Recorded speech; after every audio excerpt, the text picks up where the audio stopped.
சொன்னீங்களே, ராஜரசனத்தை திருவோடைக்கு வந்திருக்கேன், அது தெரிய மாட்டேங்குது. தேர்ந்தெடுக்கப்பட்ட எம்பி எம்எல்ஏ எல்லாம் பெரிய பெரிய கார்பரேட் கம்பெனிக்கு கைகூலியா வேலை செய்யறாங்க. தமிழ்நாட்டில் ஒரு எம்பி சூடு சொல்லி இருந்தா நாளை வருது ராஜினாமா செய்யணும். செந்தில் பாலாஜி என்ன சுதந்திரம் வாங்கி கொடுத்தார தமிழ்நாட்டுக்கு, இந்தியாவுக்கு? ஒரு முறை உச்ச நீதிமன்றத்தில் வழக்காடுவதற்கு அப்பீரால 25 லட்சம் ரூபாய் ஒரு சம்பளம். இதை ஏற்பாடு பண்ணி திராவிட முன்னேற்ற கழகம் செய்யறீங்களே, நாம் நடத்த போவது புரட்சி, போராட்டம் அல்ல.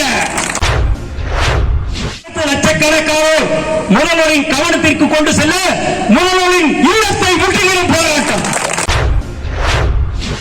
நாங்கெல்லாம் நாஞ்சில் சம்பத்தா காரி துப்புரா தொடச்சுக்கிட்டு போவோம்.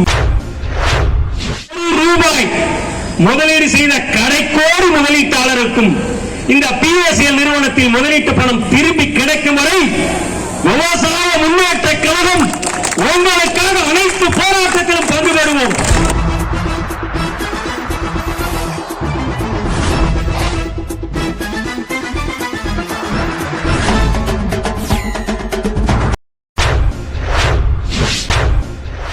ஆட்சியாளர்களை அதிரவிட்ட விவசாய முன்னேற்ற கழகத்தின் நிறுவன தலைவர் செல்ல ராசாமணியின் அதிரடி பேச்சு.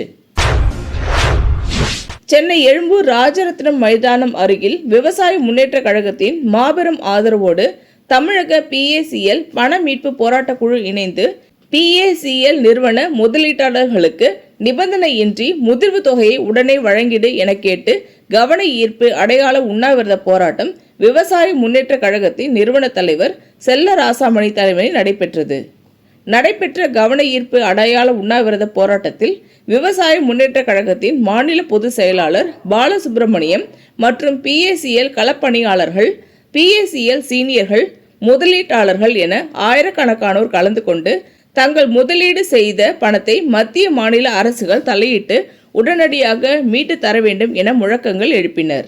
கவன ஈர்ப்பு அடையாள உண்ணாவிரத போராட்டத்தில் விவசாய முன்னேற்ற கழகத்தின் நிறுவன தலைவர் செல்ல ராசாமணி ஆட்சியாளர்களை அதிரவிடும் எழுச்சிமிகு உரையாற்றினார். மாபெரும் கவன ஈர்ப்பு அடையாள உண்ணாவிரத போராட்டத்தின் முழு காணொலி காட்சியை காண நமது அதிர்வலை டிவியை சப்ஸ்கிரைப் செய்யவும். சொல்லுவாங்க, கிராமத்துல யார் கண்ணு பட்டுதோ தெரியல, செவியருடைய கண்ணு பட்டதோ ஒரு கெட்ட நேரம். நன்கு செயல்பட்டுக் கொண்டிருந்த நிறுவனம், முறையாக முதிர்வு தேதி என்று பணத்தை திருப்பி தந்த நிறுவனம் 1999 ஆண்டு செபியால் ராஜஸ்தான் உயர் நீதிமன்றத்தில் இந்த பிஎஸ்எல் நிறுவனம் பொதுமக்களிலிருந்து முதலீடு திரட்டுவதற்கு தடை விதிக்க வேண்டும் என்று ஒரு வழக்கு போட்டார்கள். ஆனால் அன்றைய தினம் ராஜஸ்தான் உயர் நீதிமன்றத்தினுடைய நீதிபதி அவர்கள் அனைத்து ஆவணங்களையும் பரிசீலித்து சான்றாவணங்களையும் மிக தெளிவான ஒரு வரலாற்று சிறப்புமிக்க தீர்ப்பை வழங்கினார். இந்த நிறுவனத்தின் மீது யாரும் புகார் செய்யவில்லை, எந்த காவல் நிலையத்தும் வழக்கு பதிவு செய்யப்படவில்லை, கீழமை நீதிமன்றத்தில் எந்த வழக்கும் பணத்தை திருப்பி தர வேண்டும் யாரும் பதிவு செய்யவில்லை. ஒன்று. அடுத்தது, இந்த நிறுவனம் இந்திய அரசால் அங்கீகரிக்கப்பட்டு கம்பெனி சட்டம் 1956 பதிவு பெற்ற நிறுவனம். எனவே இந்த நிறுவனத்திற்கு தடை விதிப்பதற்கான முகாந்திரம் ஏதுமில்லை. இந்த வழக்கு தள்ளுபடி செய்யப்படும் என்ற ஒரு மகத்தான வரலாற்று சிறப்புமிக்க தீர்ப்பை வழங்கினார். அதோடு அடங்கினானா சபி, நீ எல்லாம் உச்ச நீதிமன்றம் போறீங்க, உச்ச நீதிமன்றத்துக்கு மேல்முறையீடு எடுத்துக்கிட்டு போனோம். 2014 இந்த நிறுவனம் முதலீட்டாளரிடம் முதலீடு பெறுவதற்கு தடை விதிக்கப்பட்டது. ஒரு வருத்தமான செய்தி. நாம் அதாவது பிஎஸ்எல் நிறுவனத்தினுடைய தலைவர் நிர்மல் சிங் பாங்க் அவர்கள் இதை எதிர்த்து மேல்முறையீடு செய்தார் உச்ச நீதிமன்றத்தில். இறுதியாக கடந்த 2/2/2016 அன்று அதிர்ச்சிகரமான, நம்மளை எல்லாம் பேரதிர்ச்சி விட்ட ஒரு தீர்ப்பு.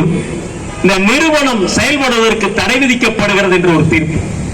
அதிலேயே ஒரு மகிழ்ச்சியான தீர்ப்பு என்னன்னா, இந்த நிறுவனம் செயல்பட தடை விதிக்கப்படுகிறது. ஆனால் இந்த நிறுவனத்தில் முதலீடு செய்தவரெல்லாம் ஏழை எளிய பாட்டாளி தொழிலாளர்கள், அரசாங்கத்தில் குறைந்த சம்பளம் பெறுபவர்கள். இவர்களுக்கு இந்த நிறுவனத்துடைய நாடு முழுவதும் 3,85,000 ஏக்கர் நிலங்களை எல்லாம் கைப்பற்றி விற்பனை செய்ய வேண்டும். 640 துணை நிறுவனங்களில் முதலீடு செய்ய பணத்தை எல்லாம் பெற்று 6 மாத காலத்தில் அவர்களுக்கு முறையாக முதலீட்டு பணத்துடன் வட்டியும் சேர்த்து வழங்கப்படும் என்று மிக சிறப்பான மகத்தான ஒரு தீர்ப்பு வழங்கினார்கள்.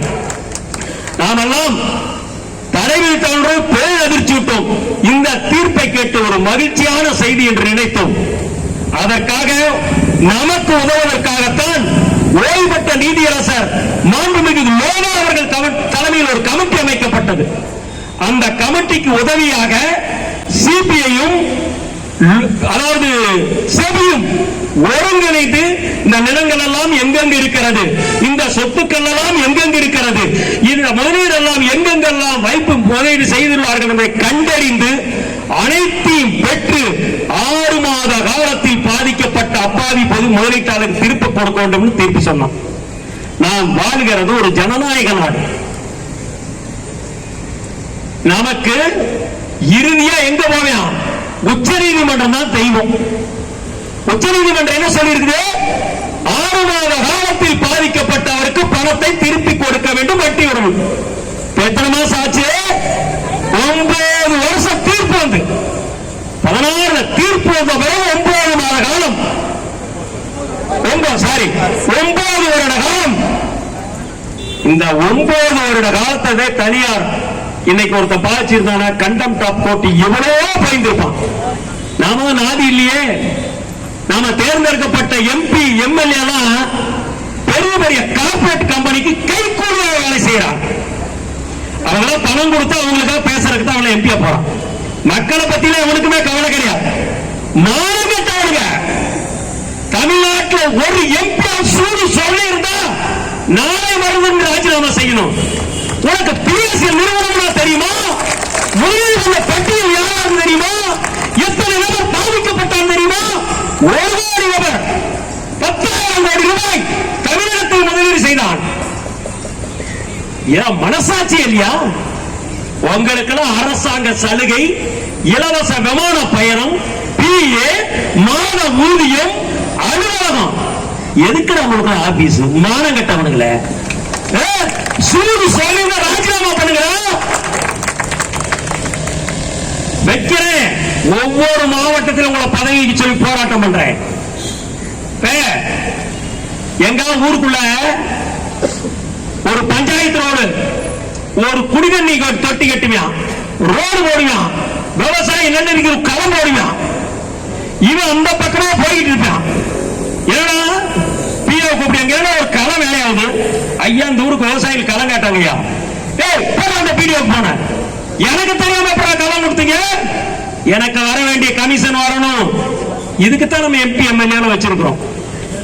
என்னைக்காவது என் மக்கள், என்னை ஈன்றெடுத்த தாய்மார், உடன்படுவ சகோதரி சகோதரன் முதியோர்கள் பணத்தை போட்டுவிட்டு இப்படி ராஜரத்தன சேடியத்தில் பராரியாக தெரிகிறான் நினைச்சு பார்த்திருப்பீங்களா? சட்டமன்றத்தில் கேள்வி எழுப்பியிருப்பீங்களா? நீதிமன்றத்தில் கேள்வி எழுப்பியிருப்பீங்களா? மாண்புமிகு தமிழகத்துடைய முதல்வர் அவர்களே, உங்களுடைய அன்பு சகோதரி கனிமொழி அக்கா என்ன சொன்னாங்க கடந்த தேர்தலின் போது? அக்கா நினைச்சு பாருக்கா, என்ன சொல்லி ஓட்டு காட்டீங்க? எங்களுக்கு வாக்களித்தான், எனது அண்ணன் தலைமையில் ஆட்சி அமைந்தான், திராவிட முன்னேற்ற கழக ஆட்சியாளர் தான் உங்கள் முதலீட்டு பணம் உங்கள் இல்லத்தை தேடி வரும்னு சொன்னீங்க. வந்துதா? நீங்க எம்பி தானே? பாராளுமன்றத்தில் பேசுறீங்களா? ஒரு 3 மாசத்துக்கு தமிழ்நாட்டை எடுத்துக்க. முதல் குடிமகன் யாரு தமிழ்நாட்டில் சொல்லுங்க? முதல் குடிமகன் ஆளுநர். இந்திய அரசியலமைப்பு சட்டத்தில் ஆளுநர். 4 மாசமா உனக்கு வேணுங்கிற மசோதாவை நிறுத்தி வச்சுட்டு ஆளுநர் மேல உச்ச நீதிமன்றத்தில் ஸ்டாலின் வழக்கு போடுறே. ஒத்த ஆளுநர் மேல 1 கோடி பேர் பாதிக்கப்பட்டிருக்காரு. சட்டசபையில் ஒரு தீர்மானம் பார்த்தீங்களா? இதுவரைக்கும் மாண்புமிகு பாரத பிரதமரின் கவனத்திற்கு தெரிவித்துக் கொள்கிறோம். தமிழ்நாட்டு மக்கள் 1 கோடி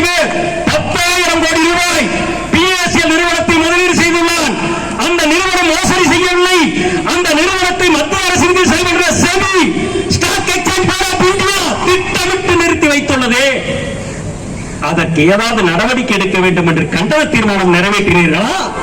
இல்லையே. 40 எம்பிக்கள் உங்கள் மீது ஒரு வழக்கு போட்டால் பொய் வழக்குன்னு சொல்லி முற்றுகிறீர்களே. ஒரு கோடி பேர் போராடுகிறார். என்னைக்கா பாராளுமன்றத்தை முற்றுகிட்டு இருப்பாரா? செந்தில் பாலாஜி யோக்கிய சிகாமணி அவர் என்ன ரொம்ப ஒரு 100-200 கோடி ரூபாய் தான் ஏழை எளியோட்ட டிரைவர் உத்தியோகத்துக்கு வாங்கினார். அனைத்து கட்சியும் சேர்ந்து இருப்பீங்க. இங்க முதலீட்டு பணமீட்பு கட்சி மட்டும்தான் இருக்கணும். வேற கட்சி யார வேணாலும் பேசுவேன், அது உங்களுக்காக தான். செந்தில் பாலாஜி என்ன சுதந்திரம் வாங்கி கொடுத்தார தமிழ்நாட்டுக்கு இந்தியாவுக்கும்? அவருக்கு ஒரு பாதிப்புன்னு அவரு பாத்துக்கிறார். கபில் சிபில், அபிஷேக் சிங்வி ஒரு முறை உச்ச நீதிமன்றத்தில் வழக்காடுவதற்கு அப்பீலான 25 லட்சம் ரூபாய் ஒரு சம்பளம்.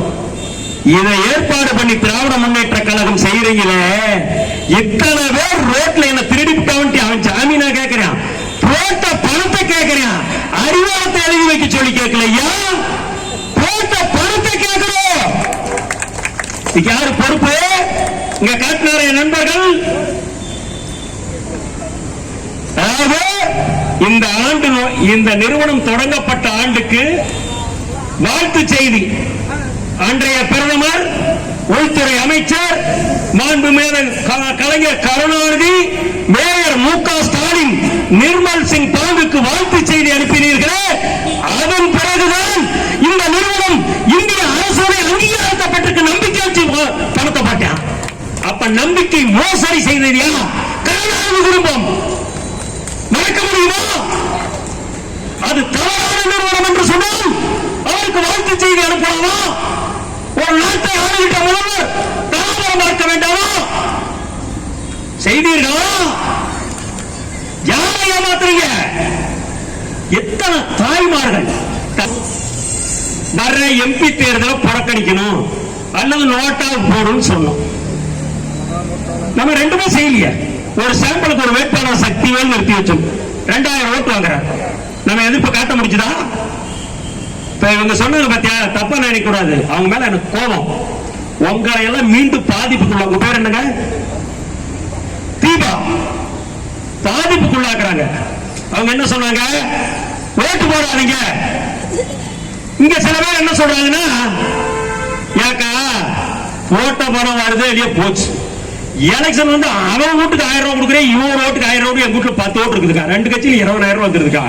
தினம் புருஷனுக்கு பாட்டம் வருது, பிரியாணி வருது. நீ இதையும் தவச்சிட்டு போறியா? தீபா காங்கிறியா? பேசிக்கிறியா?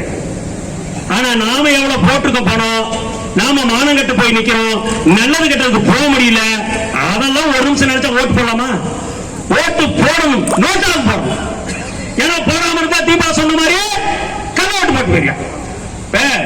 நோட்டாவள ஓட்டு விழுந்துதான் ஓ இவன் போற எடுத்துட்டான்டா. போராட்டம் புரட்சியாக வெடிக்கும் நாள் வெகு தூரத்தில் அறிவு வரைக்கும். அதையா செய்யணும்? நம்ம செய்ய மாட்டேங்கிறமே. சாட்டை எடுத்து காலையில ஒரு அடிச்சுட்டா பத்தியா உமால எவ்வளவு வயிற்று இருக்குது அவன் சாட்டையில் அடிக்கிறான், வயிற்றுல அடிக்காதான்னு சாட்டையில் அடிக்கிறான். இதுக்கு பிறகாவது இந்த ஆட்சியாளருக்கா சூடு சொரணை இருக்கணும்ல? இல்லையே. நாம கடந்த முறை செவியாலயத்தை முற்றுகிறோம்னு சொன்னோம். ஆளுங்கட்சி போராட்டம் நடத்தா போலீஸ் பாதுகாப்போடு நடக்கும். நாம செவியாலயத்து சொத்தை வந்தோம், ஆனால் கடன் கேட்டா வந்திருக்கிறோம், சப்சிடி கேட்டா வந்திருக்கோம்.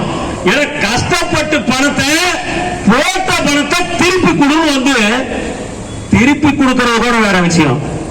லோதா கமிட்டியை பார்க்கணும்னு சொல்றதுக்கு ஒரு போராட்டம். மானங்கட்ட அரசு.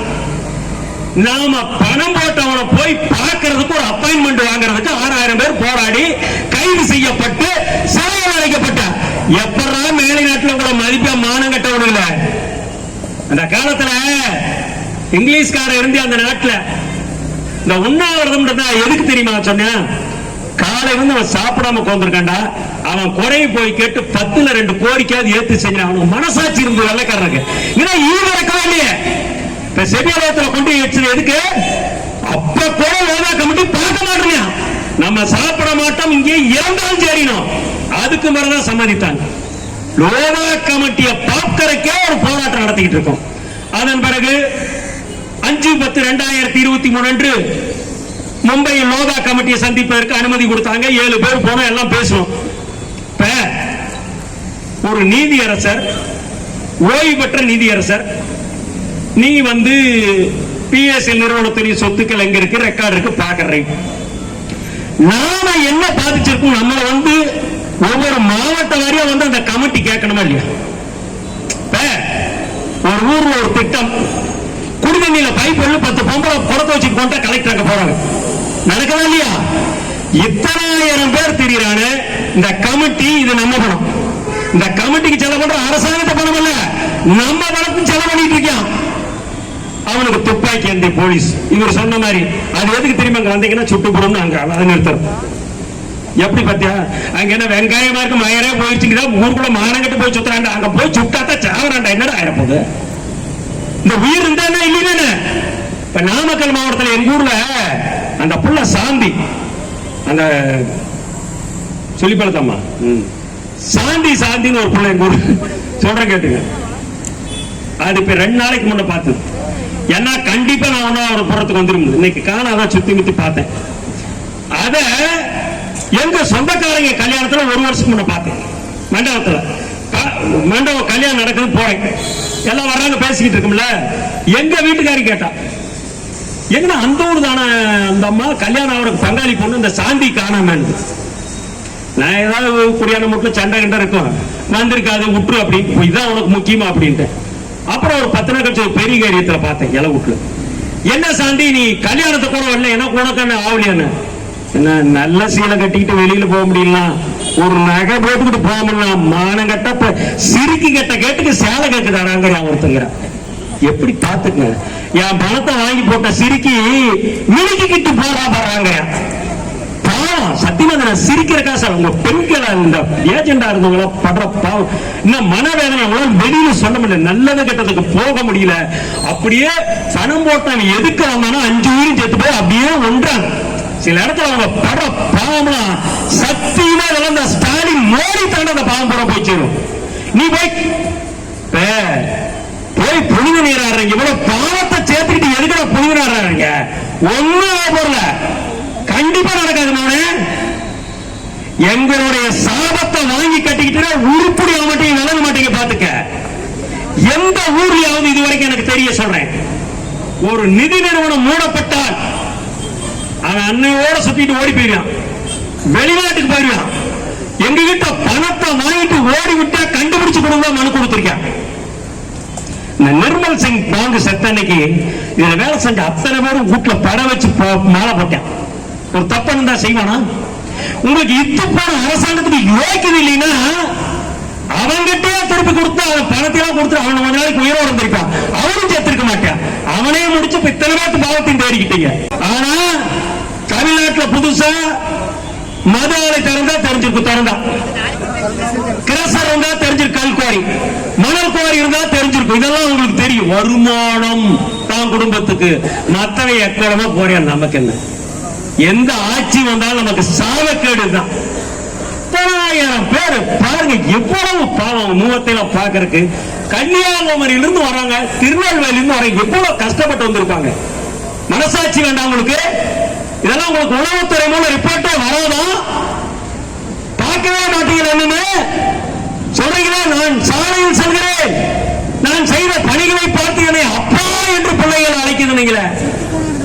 ராஜராஜன் திருவோடைக்கு வந்திருக்கேன், அது தெரிய மாட்டேங்குது, அப்பான்ட்டாங்களா? அப்பாவுடைய கடமை என்ன? பிள்ளைகளை காப்பாற்றுவதோடு. எனக்கு முதல்வர் மீதோ பிரைம் மினிஸ்டர் மேல எந்த வருத்தம் கிடையாது.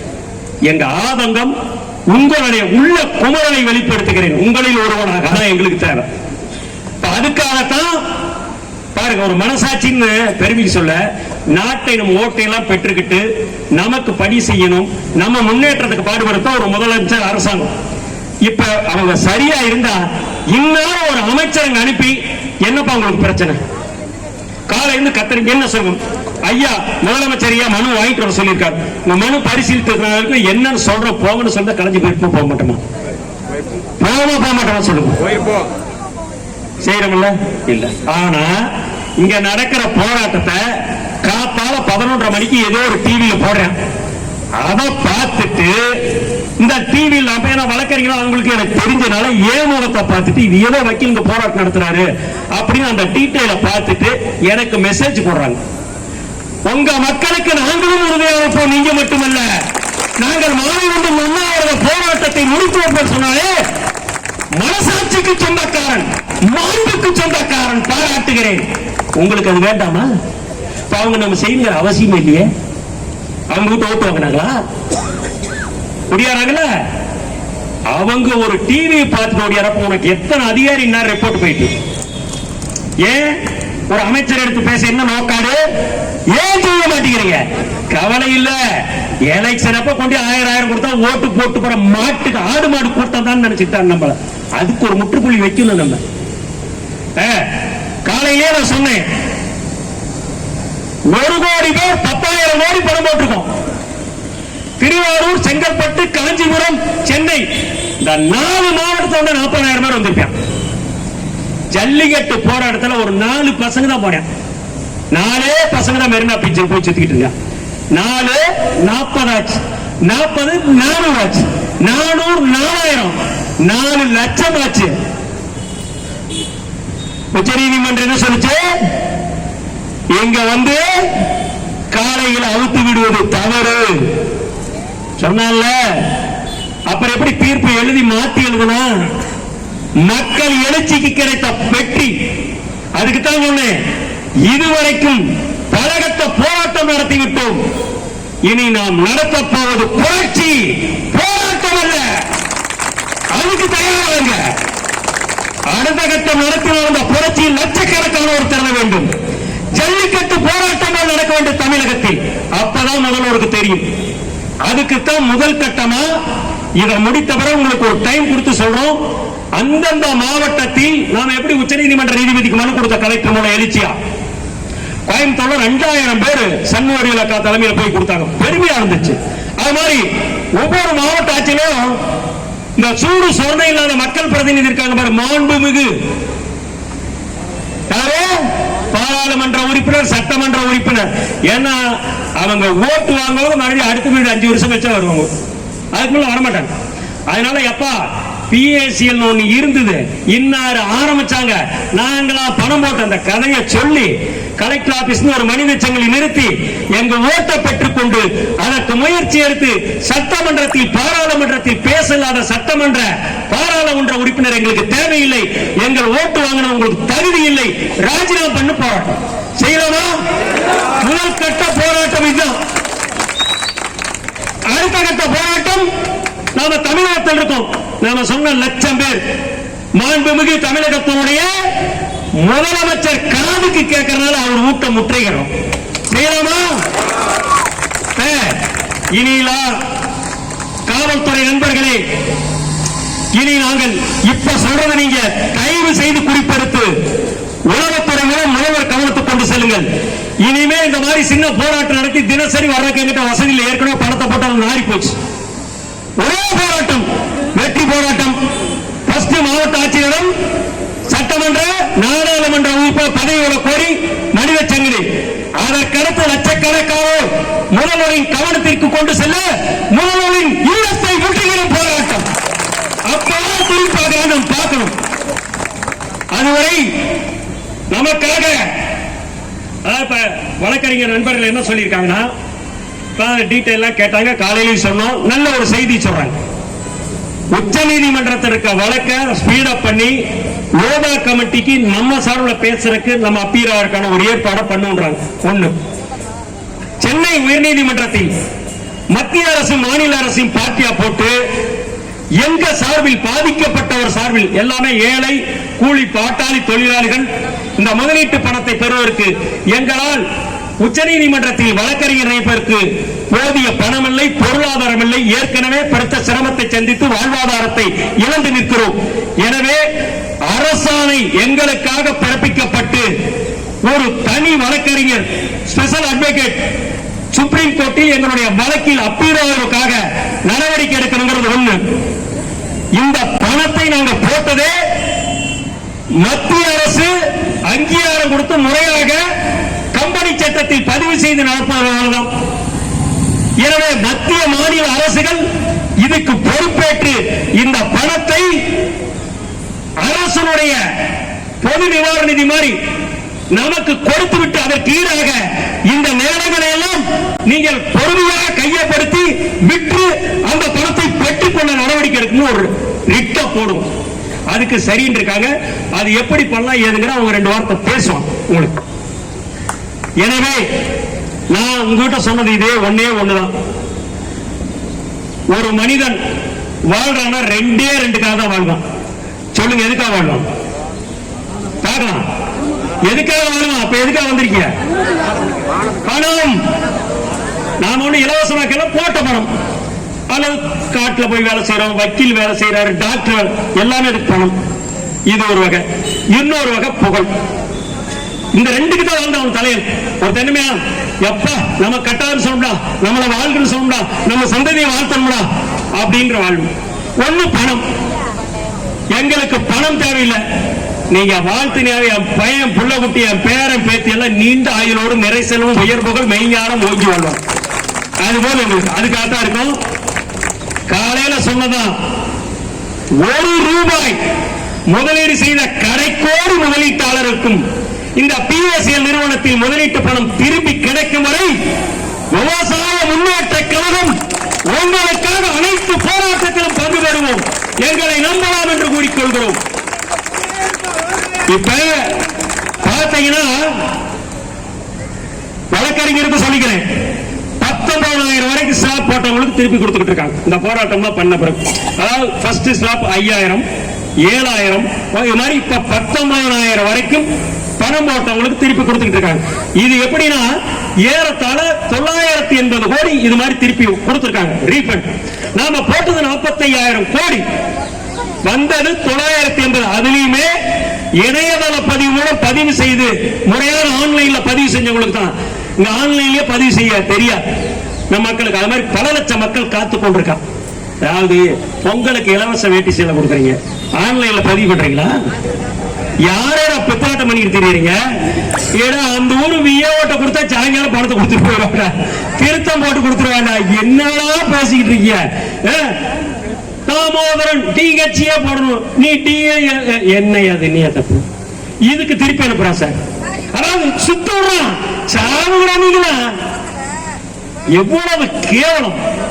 இதெல்லாம் சரி பண்ண ஒரு கிராம விஓ முன்சி பண்ணிருக்கான். இது பெரிய கம்ப்யூட்டர் பண்ணமா?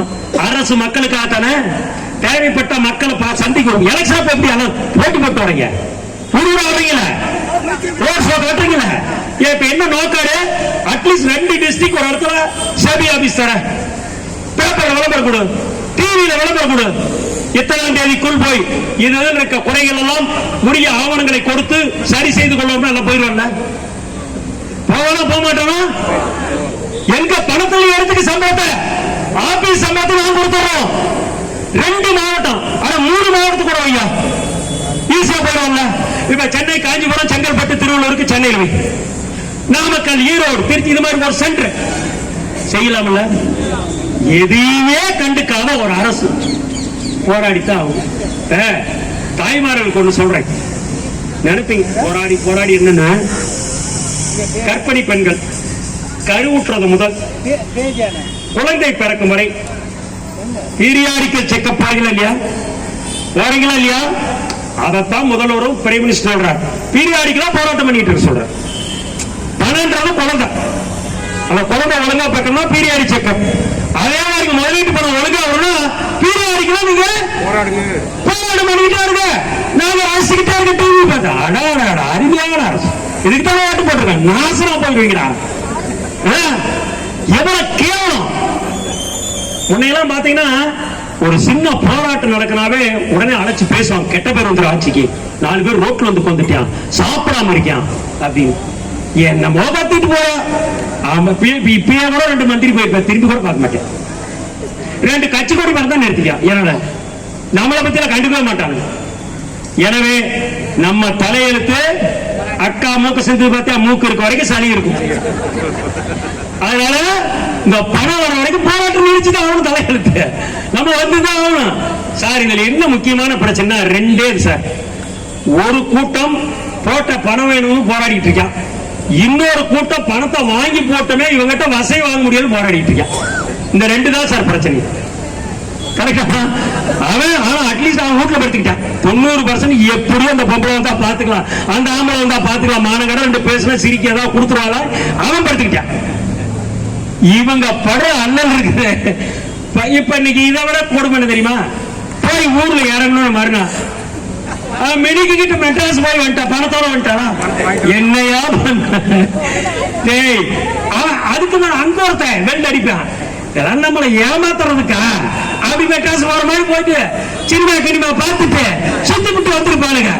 எந்த படத்துக்கு போனாலும் எங்களுக்கு தெரியாதா? இவன் என்ன பாவம் ஐயா, இதெல்லாம் எங்க ஐயா போய் சொல்றது? சிரிச்சா கூட உண்மையான சத்தியமா உங்களை பார்த்து நான் அழுகுறேன். உள்ள எவ்வளவு கஷ்டத்தை நீங்க சந்தி. நாளைக்கு போய் இறங்க நடக்குதா இல்லையா மட்டும் பாருங்க. நீங்க இங்க இவ்வளவு கஷ்டப்பட்டு கத்தெல்லாம் தெரியாது. நான் ரொம்ப பேசிட்டேன். கலைஞருக்கு பேனாசன் வைக்கிற 1ஆம் மரத்துல 89 கோடி. இது கடுமையான எதிர்ப்பு. உச்ச நீதிமன்றத்தில் கேட்டு போடுறான், உயர் நீதிமன்றத்தில் போடுறான், பிரபல வக்கீல்லாம் போய் ஆறான். ஏண்டா உங்க தாத்தா பேனாதான் நானே கட்டு போச்சு எழுதி எழுதி. இதுக்கு இவ்வளவு மெனக்கறைய எத்தனை பிள்ளைங்க படிப்பு நின்று போச்சுன்னு தெரியுமா? பணம் கட்ட முடியாம எத்தனை பிள்ளைங்க படிப்பு நின்று போச்சு. நாங்கெல்லாம் நாஞ்சில் சம்பத்தா காரி துப்புரா தொடச்சுக்கிட்டு போவோம். மானகட்டு உயிரோட பல பேர் செத்து போயிட்டான். கேட்க வசைய பாதிக்கூடியமான பல பெண்கள் தூக்கிட்டு தற்கொலை செஞ்சாங்க, பூச்சி மருந்து குடிச்சிட்டாங்க.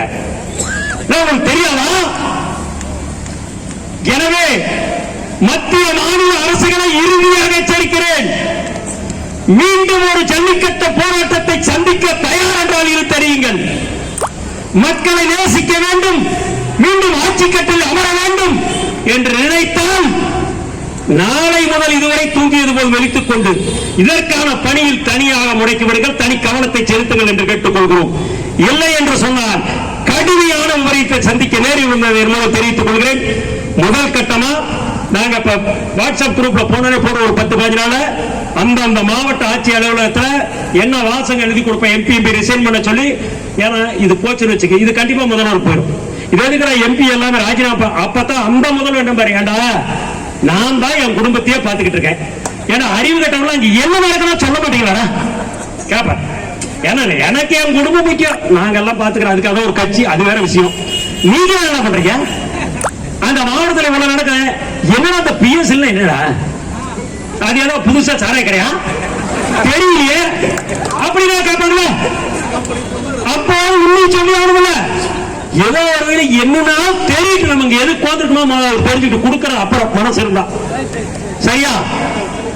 எனவே நீங்க அத்தனை பேரும் எங்களுடைய அழைப்பினை ஏற்று உணவுபூர்வமாக காலை முதல் மாலை வரை உணவருந்தாமல் ஒரு எழுச்சிகரமாக இருந்தமைக்கு மனமார்ந்த நன்றியை தெரிவித்துக் கொள்கிறேன். வாட்ஸ்அப் குழு டெய்லி பாருங்க, என்னென்று ரவிச்சந்திரன் போடுவாரு எல்லாமே. தயவு செய்து இனிமே பயப்படவே வேண்டாம். பாலசுப்ரமணியம் சொன்ன மாதிரி தான் நான் இங்கதான் இருக்கேன். நாளைக்கு முடிஞ்சா டிஜிபியை நாளைக்கு பாக்குறோம்.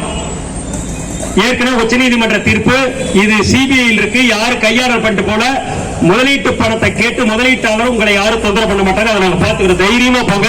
அதே மாதிரி முதலீட்டாளர் போய் சொல்லுங்க, இதெல்லாம் நடந்த வாட்ஸ்அப்ல காட்டி உங்களுக்காக போராடுறோம், நீங்களும் எங்களோட சேர்ந்தாதான் ஜெயிப்ப.